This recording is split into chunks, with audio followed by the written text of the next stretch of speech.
Today, we're going to learn about composition in photography, and there's a bunch of different kinds of composition and photographs. So I'm going to go over 2 different websites with you, and I'm going to talk about each picture, okay?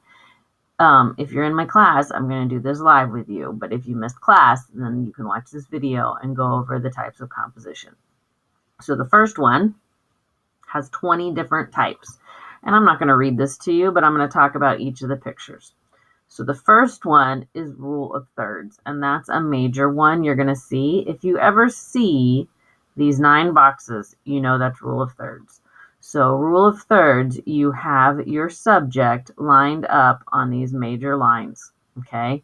Instead of having it centered, you move it over a little, okay? Here's another example. So instead of having this building right here in the middle, it's over a little. And they kind of start right here. Okay. Centered composition or symmetry is kind of the exact opposite. It's like if you had a picture and you folded it in half. So it's like a mirror on both sides. So this is another one. You can line up stuff so that it has a pattern on both sides. Okay. Same with this one. It's a reflection, but it's the same. And instead of being sideways like this, it's up and down. Okay. Foreground, interest, and depth. This makes it look kind of like your photo's 3D. So these rocks all right here look way closer than the waterfall. And you can kind of see in this picture how they separated it. These are all looking way closer. So you can tell that this is forward and that's the background. Here's another one with this anchor. This anchor is like super 3D looking and it's sticking out compared to the rest of the photo. You can see it right there. Frame within a frame. What have we been talking about this whole last week? We were talking about framing. So you can use objects in your photo to frame your subject.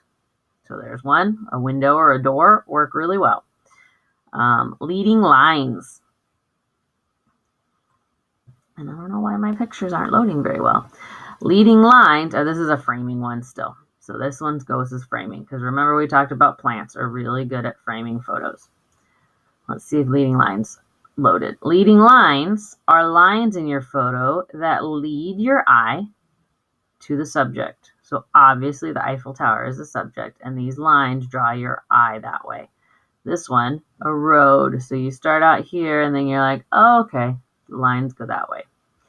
Diagonals and triangles sometimes are easy to find, sometimes they're not so easy to find. You got to kind of look at them. So here's a bunch of cool angles in here. Okay. Pictures or patterns and textures. I hate that this is loading so slow. How is it loading so slow with me talking? So this is more triangles. Angles and triangles. Lots of angles right there. Let's see if this one. Patterns and textures. You look for cool patterns and cool textures like this. Normally you wouldn't have this much space between the camera and the main subject, but this is the major part of this picture. All these patterns right here are what's the most interesting, and the patterns kind of reflect up here too, so it makes it even better. Here's another one. The rocks down here. You can almost feel how what rocks feel like. The rule of odds. So your eye likes to have odd number of things. So this is the rule of odds. So this one has 3 things. It has 3 people. For some reason, your eye likes that better than other stuff.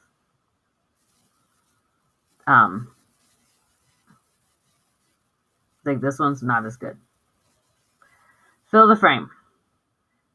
This one's pretty easy. You try to make the subject the whole entire picture. Okay, so that lion one is really good. This one, it doesn't have a lot of sky, it doesn't have white space, it's mostly this building. Negative space is having a lot of extra space. So instead of filling the frame, you're having a lot of negative space, okay? This is also rule of thirds because she or he, I guess it's a he, is lined up right here on the rule of thirds. So this one is leaving space and rule of thirds. A lot of these have more than one thing. This is simplicity or minimalism, which means it's not fancy. It's just something really simple. So just, I don't know, water or dew on a grass leaf. The background's real plain, and this is real clear. This one is another one. Not much is going on. I mean, it's a beautiful sunset. It's cool ice on the grass, but pretty simple. Isolate the subject is the next one. So make sure your subject sticks out.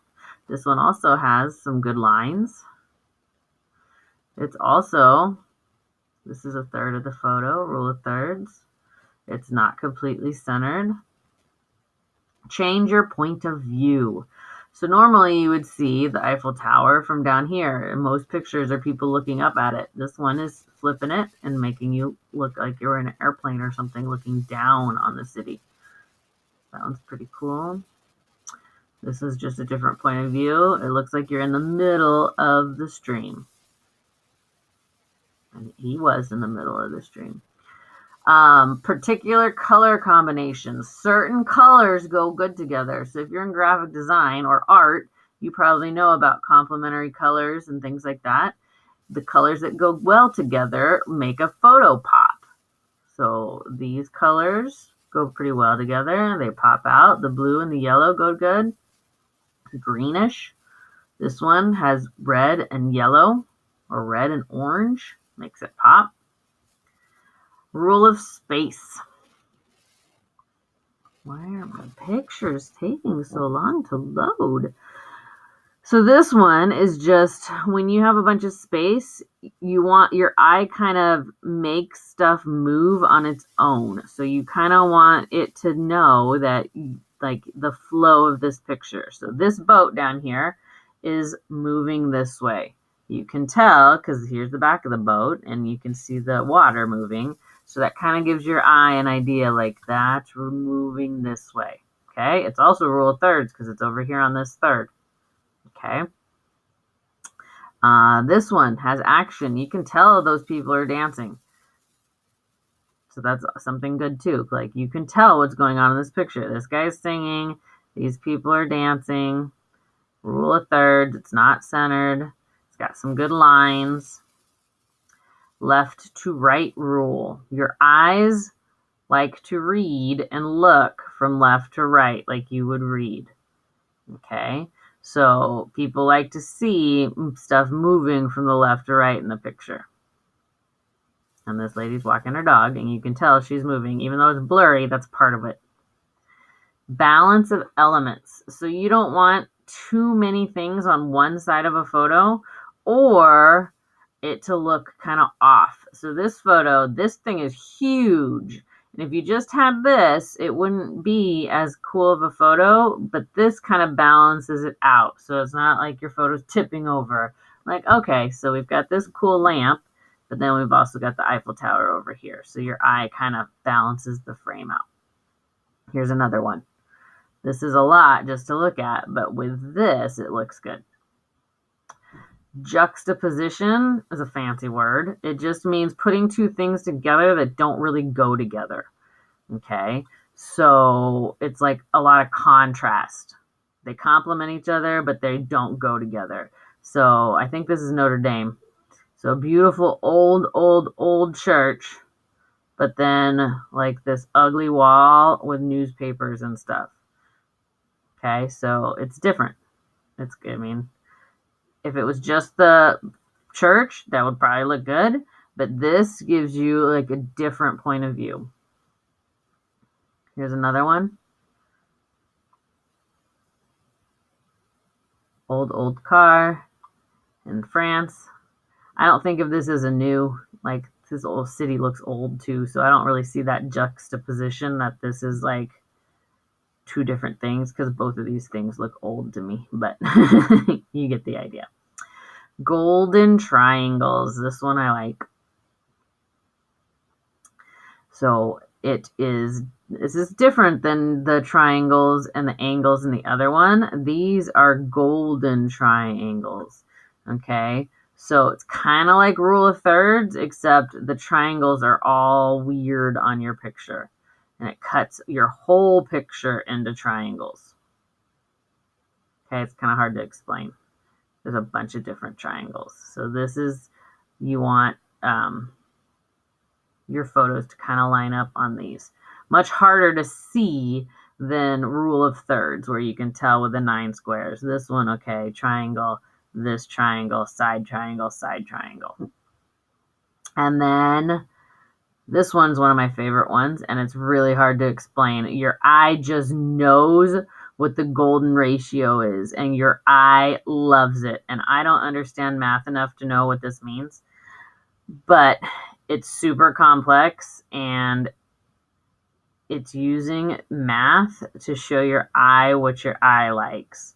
Okay, so it starts here, and your eye goes around this way. Here's another one. It starts here, and somehow you can apply math to this.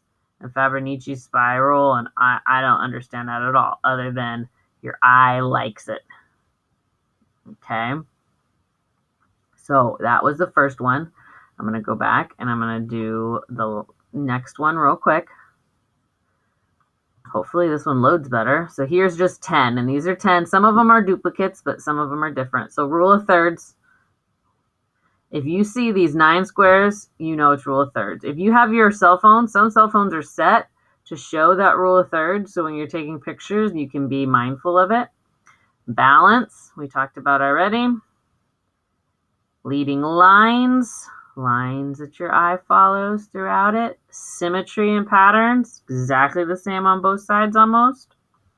Viewpoint, a different viewpoint. Instead of sitting on the beach looking at the ocean, we're way up here in a drone or something looking at this guy. Different point of view. Sometimes backgrounds, just black it out, and you can give her, like, she's super concentrating on this, you can almost hear the music. The background is playing because they don't want you to draw attention to the background.